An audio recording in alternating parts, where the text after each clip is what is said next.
Racing just started. We have emergency call. Very quickly at the start. My Jopeng is Senor moving up on the outside to the mark.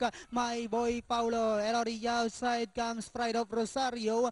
Sugar Free Mount Panama. Then next on line is Gracious House Golden You Last Book is the early trailer and going along for the first turn.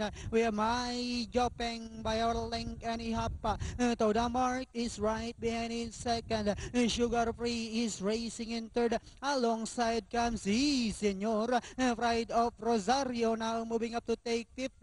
Emergency call moving up. My boy Paulo. Mount Panama comes next.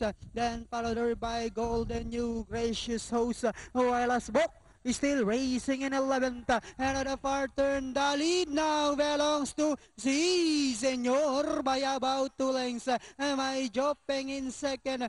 Down on the outside now is 4A to the mark. And moving up now is Sugar Free. My boy Paulo comes next. Mount Panama. And they are now entering the home stretch. We have Senor now racing away by about 6 lengths. My Jopeng moving up Mount Panama, pero the outside Sugar Free with about 100 meters of the race. We have Senor now saying goodbye, and finally it's Senor. Second is Mount Panama, then comes Sugar Free. My Jopeng close with number 6 Golden You. May photo pa yata.